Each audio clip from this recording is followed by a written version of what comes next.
Não são as perdas nem as quedas que podem fazer fracassar nossas vidas, senão a falta de coragem para levantar e seguir em frente. Samael A1 Veor. Seu like.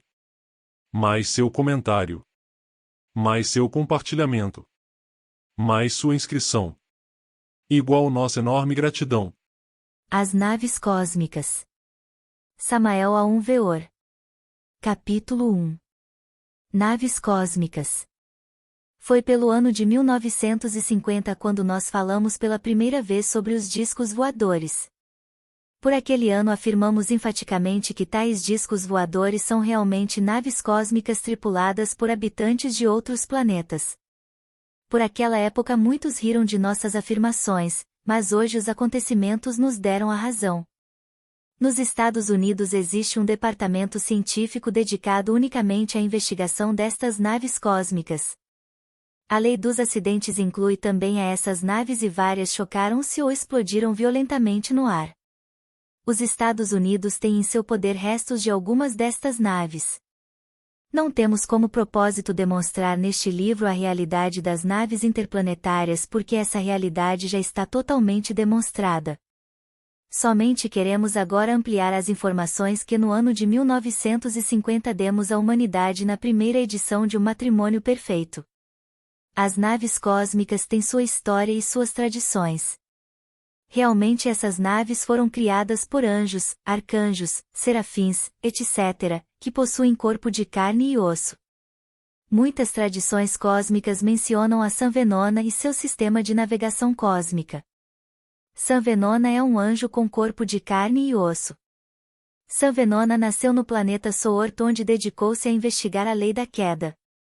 Aqui está, querido leitor, a fórmula que o próprio San Venona deu sobre essa lei cósmica. Todas as coisas que existem no mundo caem até o fundo e, o fundo, para qualquer parte do universo, é a sua estabilidade mais próxima e, dita estabilidade, é o lugar ou ponto sobre o qual convergem todas as linhas de força provenientes de todas as direções. Os centros de todos os sóis e de todos os planetas de nosso universo são, precisamente, estes pontos de estabilidade. São os pontos inferiores daquelas regiões do espaço até as quais tendem definidamente as forças provenientes de todas as direções daquela parte dada do universo. Também se concentra nestes pontos o equilíbrio, que permite com que todos os sóis e planetas mantenham a sua posição. Ao enunciar seu princípio, San Venona disse que, ao cair as coisas no espaço aonde quer que ele seja, tendem a cair até um ou outro Sol, até um ou outro planeta, de acordo com a qual Sol ou planeta pertence àquela parte dada do espaço em que cai o objeto, constituindo cada Sol ou planeta, nesta esfera determinada, a estabilidade ou fundo. San Venona, depois de profundas investigações, soube empregar essa particularidade cósmica para a locomoção de naves cósmicas. As naves cósmicas projetadas por San Venona se basearam na lei da queda. O único problema grave foi o das atmosferas planetárias, estas não permitem a queda reta dos objetos no espaço. San Venona conseguiu resolver esse problema facilmente e construiu naves cósmicas maravilhosas. Não temos como propósito, neste pequeno livro, explicar a fundo todo o mecanismo destas naves, porque, ademais de ser demasiado complicado, seria cansativo para o leitor. A comissão de inspeção dirigida pelo arcanjo Adocia, bendisse e aprovou os trabalhos de San Venona.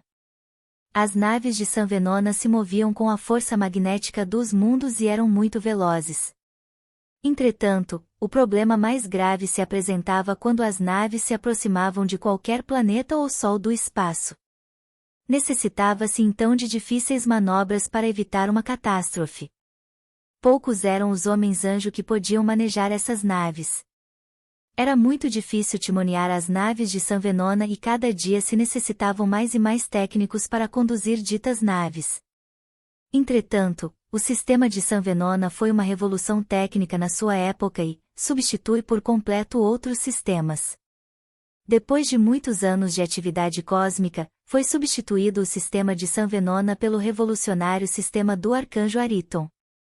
Este arcanjo é todo um homem no mais completo sentido da palavra e tem corpo de carne e osso como qualquer pessoa. Os maravilhosos trabalhos do Sr. Ayrton foram supervisionados por um grande sábio conhecido em todo o cosmos com o nome de Adocia. Este sábio é também um cavalheiro que já adquiriu o grau de arcanjo. As naves cósmicas modernas fundamentam-se nos trabalhos do arcanjo Ayrton. Todo o funcionalismo técnico de ditas naves se realiza sobre a base do movimento contínuo. Este não é um texto de mecânica e nós tampouco somos mecânicos, por isso nos abstemos de descrever toda a mecânica das naves cósmicas.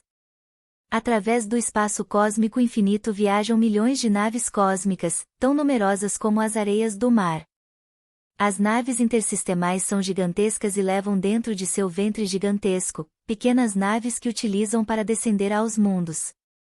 Isto é semelhante aos grandes barcos que levam a bordo pequenos botes que se utilizam para passar a Terra. Qualquer humanidade madura do cosmos tem pleno direito de receber as naves cósmicas. Normalmente os irmãos maiores ajudam aos menores e, quando uma humanidade chega na nossa idade, recebem a visita de outras humanidades planetárias as quais nos iniciam nas viagens cósmicas e, ademais de presentear-nos com algumas dessas naves, nos ensinam a construir. Nas épocas da Atlântida, normalmente aterrissavam nos aeroportos da cidade de Samius as naves cósmicas. Então os habitantes de outros planetas visitavam os reis e conviviam com eles em seus palácios. Quando a humanidade se corrompeu moralmente, as humanidades irmãs de outros planetas deixaram de nos visitar. Nessa época de bancarrota de todos os valores espirituais vamos ser novamente ajudados por nossos irmãos de outros mundos. Necessitamos uma ajuda extra, porque estamos fracassados e na beira de um grande cataclismo. A humanidade terrícola chegou ao máximo de sua corrupção e, torna-se urgente, o auxílio de nossos irmãos maiores. Vários habitantes da Terra têm sido levados a passeio a outros planetas do espaço infinito. Na República do México, 2 homens foram levados a Vênus e um residente de Jalisco e outro da cidade capital do país. No capítulo seguinte falaremos deste último. Sabemos que no Brasil existe outro senhor que foi levado a Marte. Não cabe a menor dúvida de que todos podemos visitar os outros planetas do espaço. Estamos em vésperas de um grande cataclismo cósmico e seremos advertidos antes da grande catástrofe. As humanidades irmãs de outros planetas tentarão nos salvar e entrarão oficialmente em nossas principais cidades e anunciarão o perigo que nos aguarda. Mas se continuarmos com as explosões atômicas e os vícios e toda a classe de maldades e guerras, a catástrofe será então inevitável. É bom saber que um grupo de lamas tibetanos tem umas poucas dessas naves cósmicas. Receberam-nas de nossos irmãos de outros planetas e as têm muito bem guardadas em certa paragem secreta dos Himalaias. Pelas ruas de nossas cidades andam alguns cidadãos de outros planetas, vestem-se como cidadãos comuns e ninguém os descobre. Eles estudam nossos idiomas, usos e costumes, com o propósito de ajudar-nos. Vamos ser ajudados em grande escala. Necessitamos com urgência dessa ajuda, porque estamos totalmente fracassados. Muitas naves cósmicas aterrissam agora na selva do Brasil, no sul da Argentina, etc. e em alguns outros lugares onde existem aeroportos secretos. Alguns destes tripulantes cósmicos costumam ficar entre nós. Equivoca-se quem crê que as humanidades visitantes de outros planetas querem nos destruir. Equivoca-se quem supõe perversidade em nossos irmãos visitantes. É claro que eles têm armas com as quais podem paralisar homens e máquinas. É lógico que eles são invulneráveis porque estão bem armados e protegidos. Se eles quisessem dominar este mundo, faziam-no em segundos, porque têm armas especiais para fazê-lo. Também poderiam destruir este planeta, fazê-lo voar em pedaços, mas realmente não é isso que eles querem. Eles não são destrutivos, eles respeitam a vida, eles não são os perversos terrícolas. Nossos irmãos visitantes somente querem ajudar-nos e, todos e cada um dos habitantes da Terra, devemos preparar-nos para recebê-los. Atualmente vivem em todas as grandes cidades do mundo, habitantes de Marte, Vênus, Mercúrio, etc. Eles estudam nossos idiomas e costumes com o propósito de nos ajudar. As naves cósmicas aterrissam em lugares afastados e, às vezes, deixam alguns tripulantes de outros planetas, os quais, vestidos como cidadão comum, transitam pelas ruas de Nova York, Paris, Londres, etc. sem que ninguém os descubra, pois são muito semelhantes em sua aparência a nós, ainda que, muitos deles, são muitíssimos mais belos e perfeitos. São absurdas as fantasias de muitos autores que imaginam que os habitantes de outros planetas tenham forma distinta do ser humano da Terra. As feições físicas e formas do corpo físico de todos os homens do cosmos é sempre semelhante. Capítulo 2. Um mexicano no planeta Vênus. Nós conhecemos, aqui no México, DF, um homem que esteve no planeta Vênus. Nos cabe a alta honra de termos visitado-lhe. Uma noite qualquer de inverno, chegamos nas portas de sua casa. Tivemos a sorte de ser recebidos por ele. A família estava vendo televisão, mas de forma muito amável, desligaram a televisão e nos deixaram a sós com ele em sua sala. É um homem muito sincero e bondoso, não é ocultista nem espiritualista, nem nada pelo estilo, não se presume de sábio, e, apesar de ter vivido a mais extraordinária aventura cósmica, realmente não tem nada de orgulho. Não nos propomos, neste simples livro, narrar em detalhe o que sucedeu a este homem e somente queremos falar em síntese e isso é tudo. No mês de agosto do ano de 1953, este homem esteve pessoalmente no planeta Vênus. Seu nome é Salvador Villanueva Medina. O acontecimento sucedeu quando menos se esperava. Conduzia um carro alugado com um casal de norte-americanos rumo aos Estados Unidos pelo território mexicano, ao longo da Estrada Laredo. Já tinha percorrido 484 quilômetros quando estragou o carro. Os gringos abandonaram o carro e foram em busca de um guincho para levar o carro ao povoado mais próximo, com o propósito de consertá-lo. Este foi o princípio da aventura. Salvador se colocou embaixo do carro para tentar consertá-lo, logo, escutou passos na brita da estrada e alguém perguntou em perfeito espanhol o que estava acontecendo com o carro. Salvador guardou silêncio e ao sair do lugar ocupado pelo carro, encontrou-se frente a um homem estranhamente vestido que media mais ou menos 1,20 m. O corpo de dito homem era de uma perfeição extraordinária, branco como o arminho e cheio de beleza em todo o seu conjunto. O que mais chamou a atenção a Salvador foi o estranho uniforme e o misterioso cinto resplandecente. O homem tinha cabelo comprido e usava um casaco metálico muito especial. Foram realmente poucas as palavras que entre ambos trocaram neste instante. O estranho personagem despediu-se cortesmente e logo se foi entre a montanha. O mais interessante veio depois, quando já Salvador dormia, uns fortes golpes na janela de seu carro despertaram-no sobressaltado. Sem pensar muito, Salvador abriu a porta de seu carro e, sua surpresa foi grande, ao ver outra vez o mesmo personagem, acompanhado de outro que tinha o mesmo aspecto e o mesmo traje. Salvador convidou-os a entrar em seu carro e logo tratou de os ajudar a fechar a porta, mas ao estirar o braço direito sobre eles com este propósito, sentiu uma corrente elétrica que paralisou momentaneamente seu braço. A conversa no carro foi maravilhosa. Eles manifestaram a Salvador que vinham do planeta Vênus. Salvador, no início, não acreditou neles e até se indignou, crendo que estes cavalheiros debochavam dele.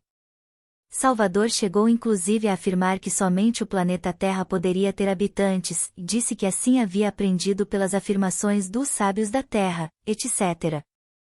O que faz você pensar tal coisa? Perguntaram, por acaso os deficientes meios de que dispõe para seus cálculos? Não parece demasiada pretensão crer que são os únicos seres que povoam o universo? Estas palavras soaram muito diferentes para Salvador e, ademais, a cor destes rostos eram tão brancos, seus expressivos olhos, sua estranha voz, seus estranhos capacetes, seus misteriosos cintos, etc. fizeram-no pensar muitíssimo. Seria extenso narrar toda a conversação que Salvador teve com estes venusianos. Eles contaram como era a vida em Vênus e como viviam, o que comiam, como eram as suas cidades, as suas ruas, etc., etc. também tiraram suas dúvidas explicado que eles podiam converter o prejudicial em benéfico e formar artificialmente seu clima, seu ambiente, etc. Nestas condições, se Vênus fosse inabitável, eles o tornariam habitável, porque seus avanços científicos permitem. Mas é claro que Vênus é perfeitamente habitável. Amanhecia e os venusianos, de forma muito amável, convidaram Salvador para que os acompanhasse até o planeta Vênus. Salvador saiu do carro atrás destes misteriosos homens e, certamente depois de andar um pouco pela montanha, Salvador se deteve ante a nave majestosa. Esta era uma esfera achatada majestosa e imponente que se apoiava em 3 boias que formavam um triângulo. Disse Salvador que o conjunto era impressionante e que dava a impressão de ser uma grande fortaleza. Salvador entrou na nave, fecharam-se as portas e esta partiu rumo ao planeta Vênus.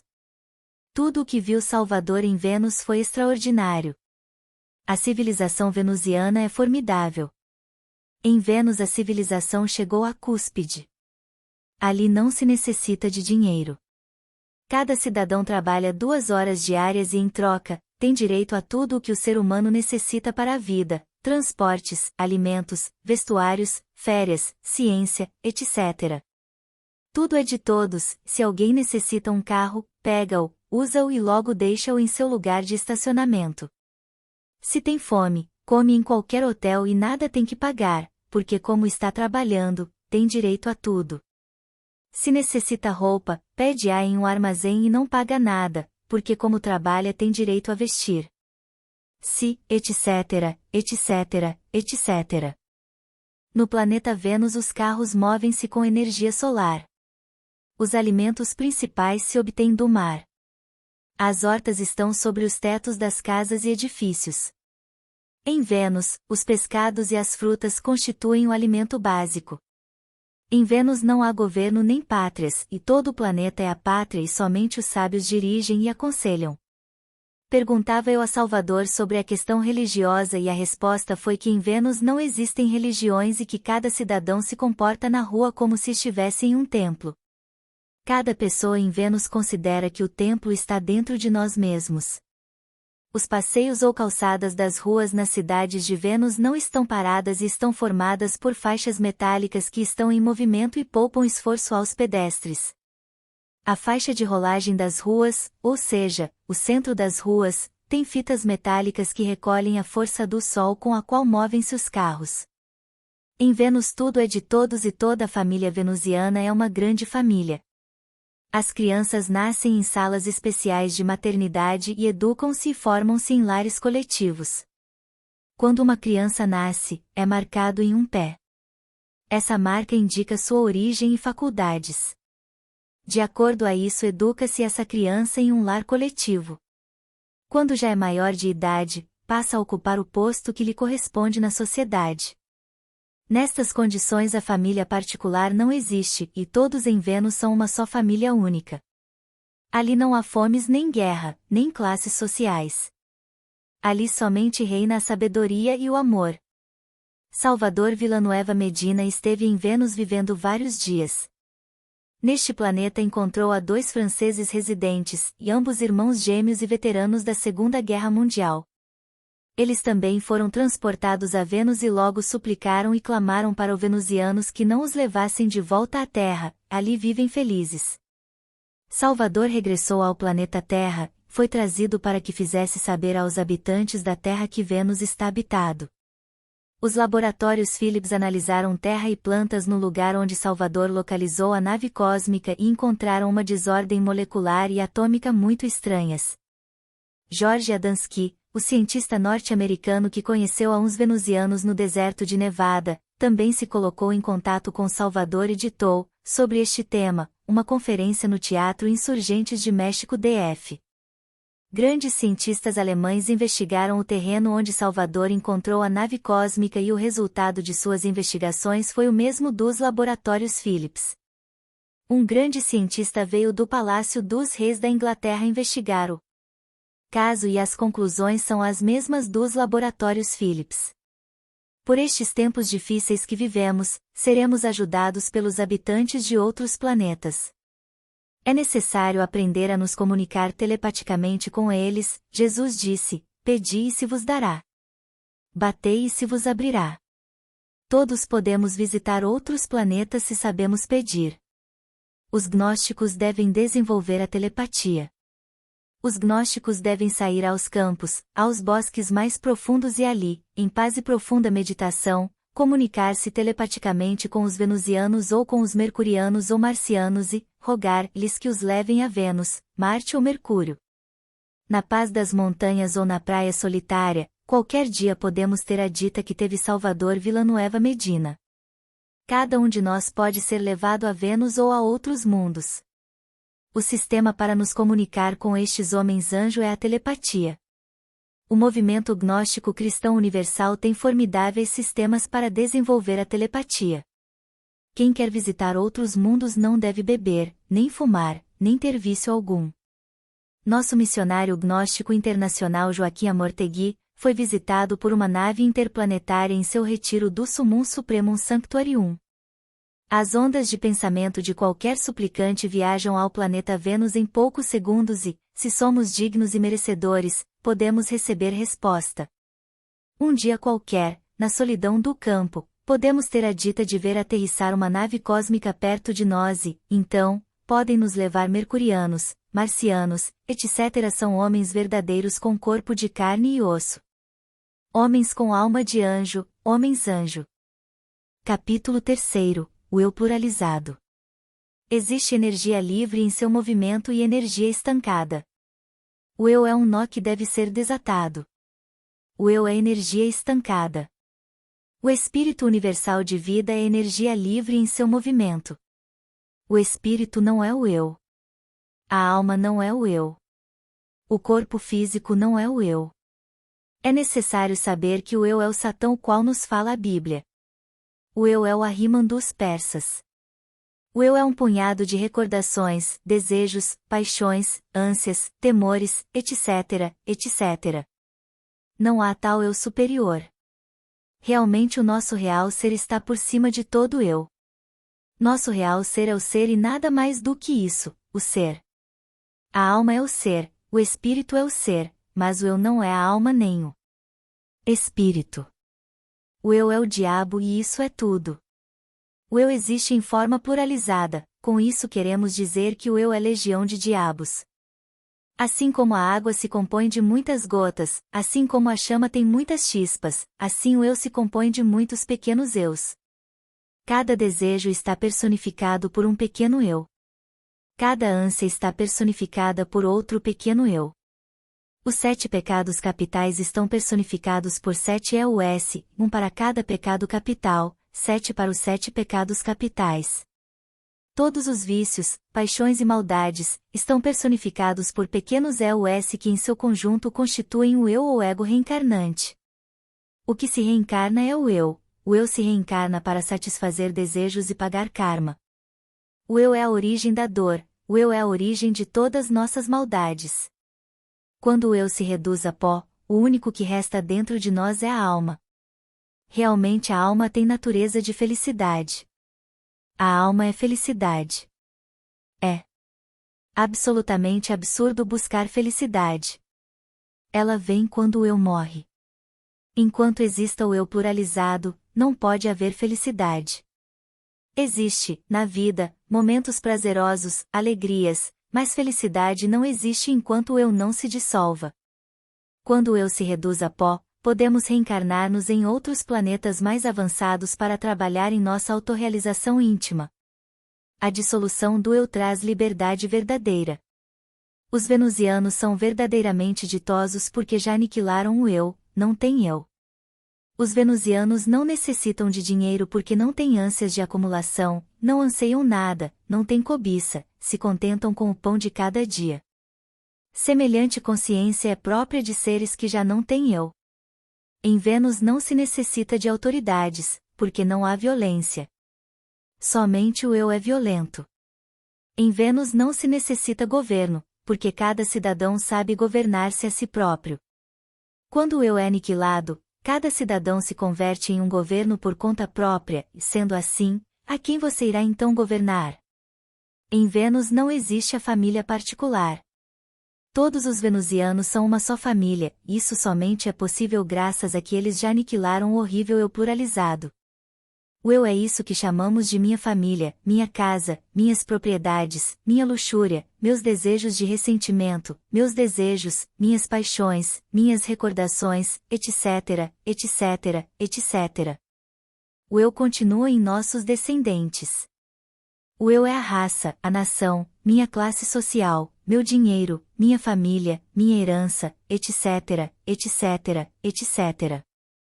O eu é o subconsciente. Quando o eu se aniquila, o subconsciente se torna consciente. Necessitamos aniquilar o eu para tornar consciente o subconsciente. Somente aniquilando o eu, podemos tornar consciente o subconsciente. Quando o subconsciente se torna consciente, o problema do desdobramento fica resolvido. Quando o subconsciente se torna consciente, já não necessitamos nos preocupar com o desdobramento, porque enquanto o corpo físico dorme, nós vivemos nos mundos internos absolutamente conscientes. Atualmente a humanidade é subconsciente em 97% e consciente tão somente em 3%. Necessitamos ser conscientes em 100%. Os habitantes de Vênus são totalmente, 100%, conscientes. A humanidade de Vênus aniquilou o eu.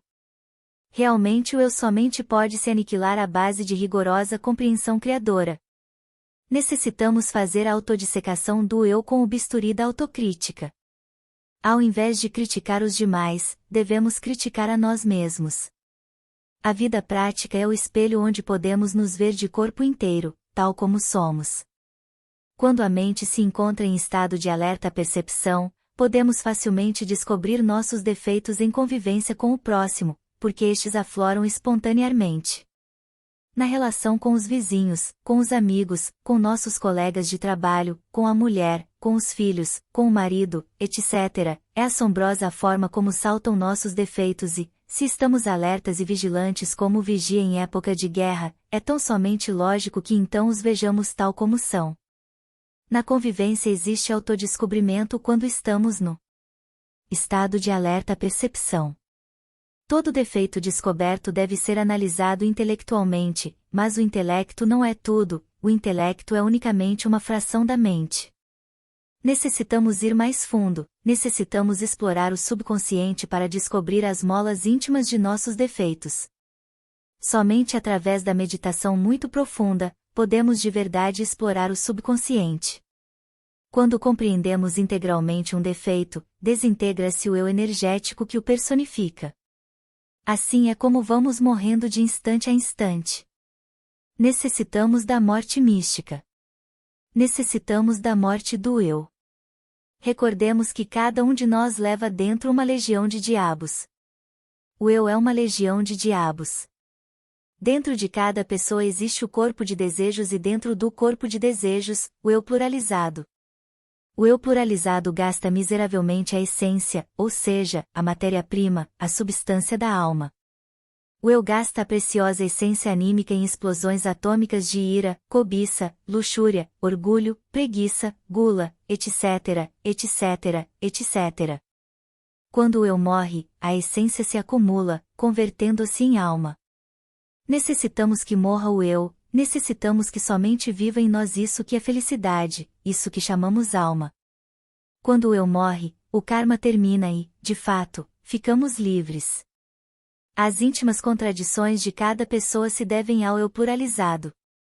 Vou ler um jornal, diz o eu do centro intelectual, eu não quero ler, eu quero andar de bicicleta, diz o eu do centro do movimento.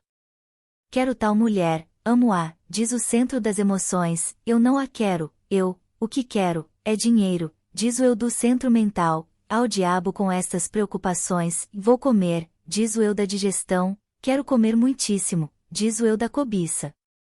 Juro ser fiel à gnosis, diz o eu emocional, ao diabo com a gnosis, exclama furioso o eu intelectual, mais vale conseguir dinheiro, diz o eu da cobiça, afiliar-me-ei a outra escola, melhor que a gnosis, diz o eu da curiosidade.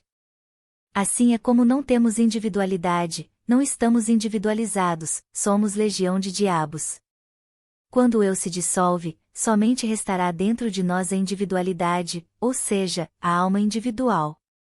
Os venusianos são verdadeiros indivíduos sagrados. Não têm eu. Os venusianos são verdadeiramente homens perfeitos.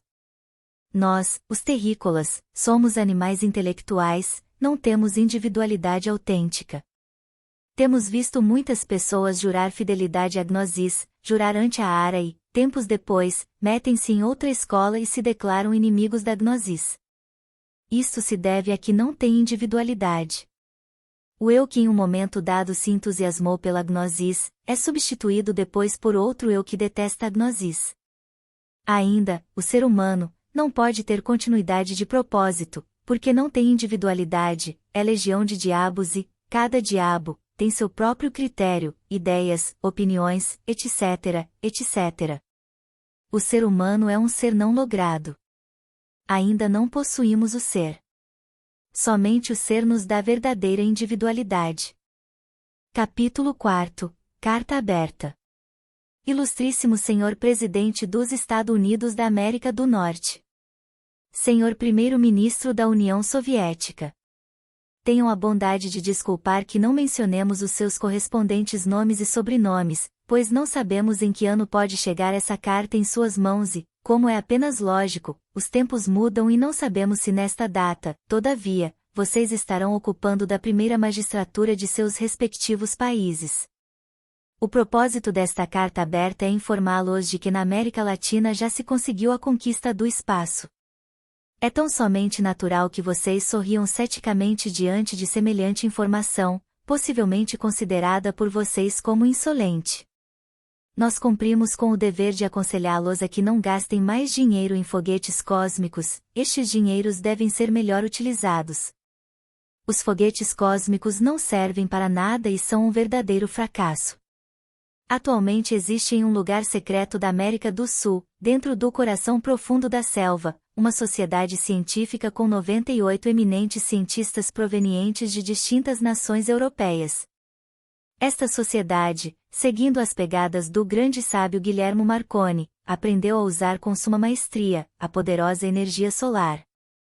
Atualmente, dita sociedade constrói sob a direção de sábios marcianos, naves interplanetárias maravilhosas com as quais, não somente tem estudado a fundo todos os vossos territórios, senão, que ademais, conseguiram viajar à Lua e a Marte.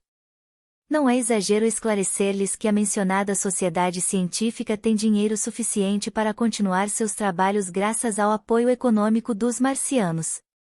Esclareço, não é estranho para nós que vós arrojeis indignados esta carta, pois vosso orgulho e ceticismo é de sobra conhecido no planeta Terra. Porém, em poucos anos, tereis provas concretas sobre nossas afirmações. O combustível líquido que vós usais para os foguetes cósmicos não serve para a navegação interplanetária. As naves cósmicas projetadas pelos marcianos e construídas pelos sábios da citada sociedade científica, sob a direção dos sábios marcianos, estão impulsionadas por energia solar. Os cientistas da mencionada sociedade são eminentes religiosos e há até um sacerdote entre eles, não importa de qual religião. Estamos absolutamente convencidos de que é absolutamente impossível a conquista do espaço se excluirmos a religiosidade. Todos os habitantes do cosmos são profundamente religiosos. Todos sabem muito bem que o divinal se encontra latente e imanente em cada átomo do infinito. A mencionada sociedade científica construiu um grande laboratório subterrâneo no coração da selva. Dito laboratório tem tudo o que se necessita para a investigação.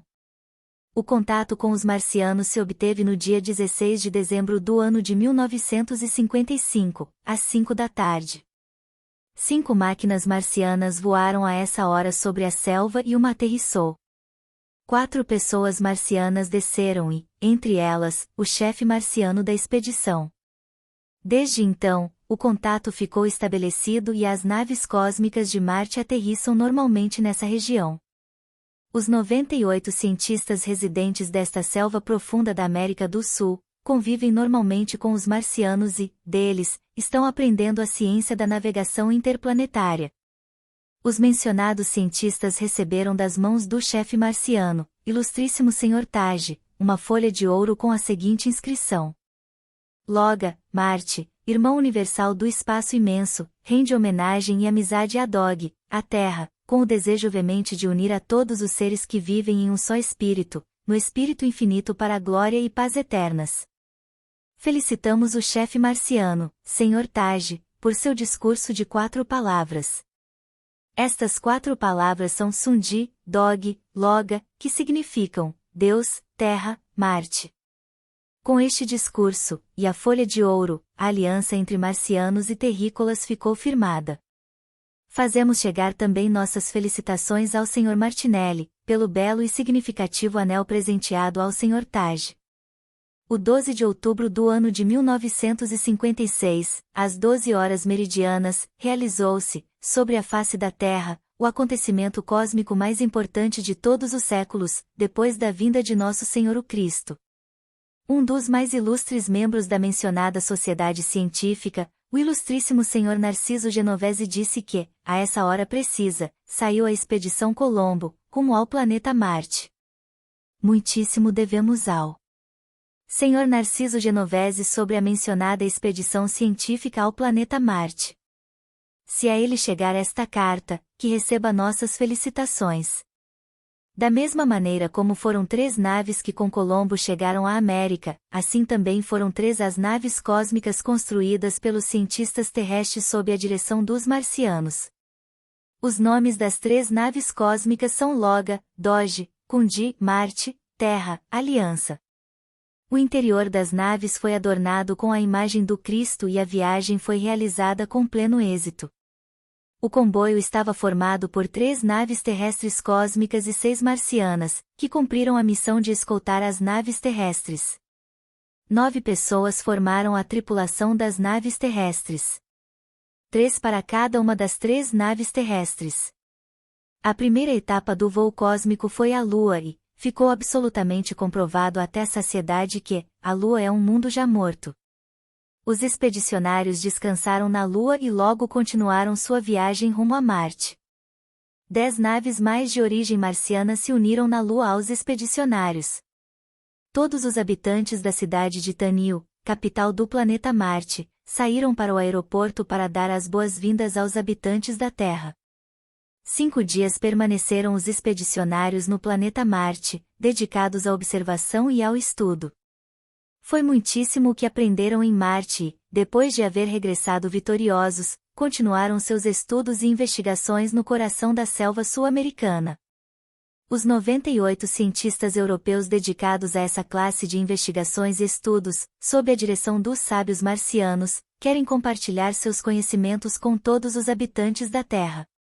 Querem que toda a humanidade participe da navegação interplanetária, mas Rússia e os Estados Unidos, com seus experimentos atômicos e suas explosões nucleares, estão estorvando, estão impedindo os membros da augusta sociedade científica que nos tornem, a todos os habitantes da Terra, partícipes das viagens cósmicas.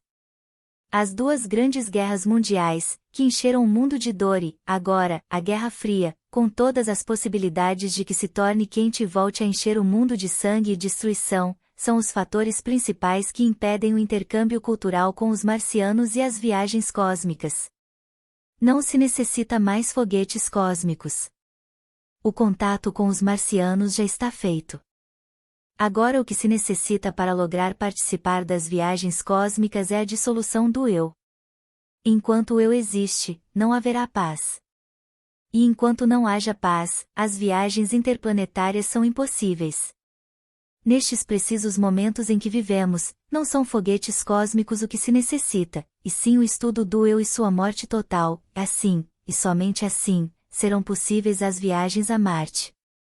É impossível levar a Marte assassinos, ladrões, borrachos, glutões, cobiçosos, materialistas, marxistas, inimigos do eterno, prostitutas, etc., etc. Em Marte somente reina a paz e nem sequer ali se necessita de governos, nacionalidades, exércitos e polícias. Em Marte não há delinquentes e, se algum nascesse, seria considerado doente e o levaria a um sanatório afastado. Pensai, senhores, o que isto significa. Pensai em um mundo assim. Em um mundo aonde o eu já não existe. Imaginai, por um instante, um exército da Terra invadindo Marte. Compreendei o que significa semelhante horror, semelhante barbárie. O autor desta carta vos roga, senhores, em nome da verdade, acabar com as explosões atômicas, terminar a Guerra Fria e iniciar uma época de religiosidade universal. De forma muito especial, peço à União Soviética, suspender a difusão pública e privada da dialética materialista e intensificar a propaganda a favor da religião. Sabei, Senhor, que todos os habitantes do cosmos rendem culto à divindade e que a conquista do espaço é impossível sem religiosidade. Por favor, senhores, vos rogo em nome dos habitantes da Terra, não nos prejudiqueis mais com vossas guerras, ódio à divindade, explosões nucleares, etc., etc., etc.